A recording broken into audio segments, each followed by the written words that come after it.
ਸਾਡੀ ਪੱਤੀ ਜਿਹੜੀ ਇੱਧਰ ਮਲਕਾਂ ਵਾਲੀ ਸੀ ਨਾ ਤੇ ਉਹਦੇ 'ਚ 2 ਘਰ ਸਾਡੇ ਸੀਗੇ। ਅਸੀਂ ਉੱਥੇ ਇਕੱਠੇ ਹੋ ਗਏ ਨਾ ਦੋਵੇਂ। ਅਸੀਂ ਪਹਿਲਾਂ ਰਹਿੰਦੇ ਸਾਂ ਮੋਚੀਆਂ ਵਾਲੀ ਪੱਤੀ 'ਚ ਤੇ ਅਸੀਂ ਫਿਰ ਉੱਥੇ ਆਪਣੇ ਘਰ ਮਲਕਾਂ ਵਾਲੀ ਪੱਤੀ ਘਰ ਚਲੇ ਗਏ। ਉੱਥੇ ਬੋਇਆ ਵਾਲੀ ਪੱਤੀ ਉਹਨੂੰ ਵੱਜਦੀ ਸੀ। ਉੱਥੇ ਵੀ 2 ਘਰ ਤੇ ਇਕੱਠੇ ਤੇ ਹੋ ਜਾਈਏ ਨਾ, ਅਸੀਂ 2 ਹੀ ਘਰ ਥਾ ਸ਼ੇਖ ਬਰਾਦਰੀ। ਉੱਥੋਂ ਉਹਨਾਂ ਸਾਨੂੰ ਬਾਹਰ ਕੱਢ ਲਿਆ ਪਿੰਡ 'ਚੋਂ। ਜਿਸ ਨੇ ਕੋਈ ਚੁੱਕਿਆ ਗਿਆ ਨਾ ਚੁੱਕਿਆ ਗਿਆ, ਪਰ ਚੁੱਕਣਾ ਕੀ ਸੀ ਕਿਸੇ ਨੇ।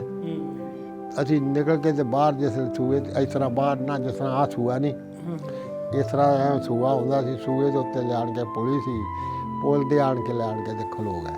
ਉਹ ਸਾਰਾ ਪਿੰਡ ਕੱਢ ਲਿਆਂਦਾ, ਬੱਚੇ ਬੁੱਚੇ ਇਹ ਉਹ ਕੋਈ 200-400 500 ਦੀ ਨਫਰੀ ਹੋ। ਪਿੰਡ ਤੇ ਜ਼ਿਆਦਾ ਸੀ ਨਾ, ਮੋਚੀਆਂ ਵਾਲੇ ਤੇ ਜਲਾਜ ਬੈਠੇ ਆ, ਉਹ ਨਹੀਂ ਛਿੜੇ।